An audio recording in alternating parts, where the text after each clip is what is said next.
Hi, my name is Reagan Teague. I am in the Wednesday-Friday class at 1 p.m. for the intercultural communication, and today I'm going to be talking to you about the American cultural reaction video to the Nacirema article. I realized the first time reading through that it was talking about somewhere in the United States because of the geographical description.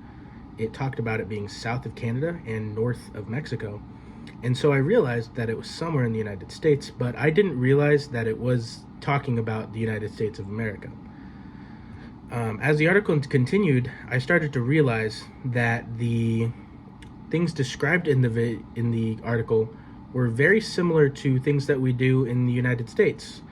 I compared the sharp rock being dragged across the face to a American shaving. I thought this was really interesting. However, I was thrown off when I got to the part about sticking their heads into small ovens. After I finished reading the article, I went through the details and I realized that it was written in the 1970s. And when they're talking about sticking their heads in ovens, they're actually describing a practice in the 1970s with salons where they would use the really hot hair dryers. I think that the Nacirema article was really interesting because it kind of gives you a different perspective.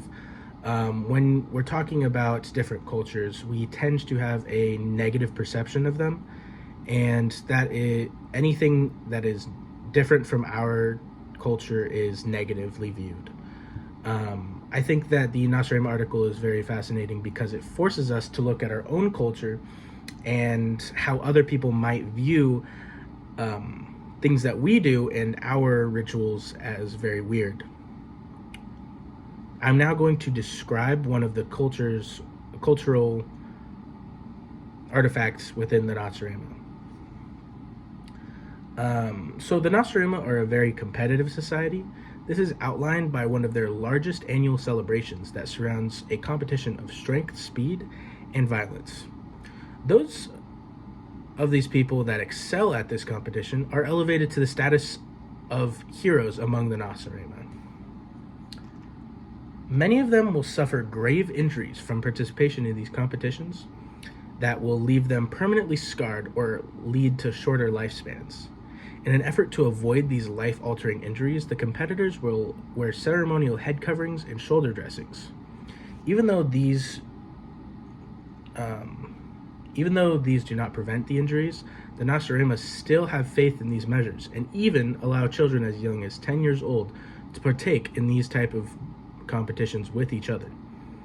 These barbaric competitions are celebrated all throughout the civilization by hosting large feasts. The Nacirema will often amass huge amounts of food, from baked corn flatbreads covered in a strange melted version of a milk derivative, to whole sides of animals roasted and served on a platter. The Nacirema will cheer or express deep sorrow for the victories or failures of the competitors in the competition, even if they have no personal connection to the event. Some Nacirema are even observed to become violent, burning and destroying the location of the competition victor's hometown, even though they have won.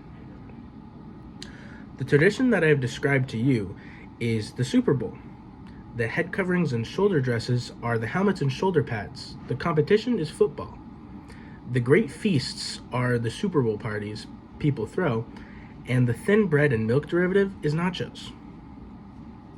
A brief history of the Super Bowl is that the first Super Bowl was played in the 1970s when two football leagues, the AFL and NFL, merged into the NFL. Originally, the Super Bowl was called the AFL-NFL World Championships. This was, however, rebranded to the Super Bowl after it was recommended by the CEO of the Kansas City Chiefs at the time. After the merge, the NFL has two conferences, the AFC and the NFC, which the top teams from each conference will compete each year in the Super Bowl. The very first Super Bowl was attended by only about 60,000 people, and each ticket was around $15. Last year, the Super Bowl was watched by 115 million viewers nationally. Now, it comes to a question of, is this beneficial to our society? I think that this cultural phenomenon is really impactful on American culture.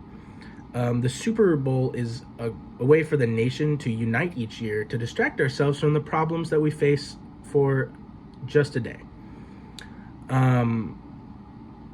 This is very similar to how the Romans had their Colosseums and their games, and distracting people from the perils of life.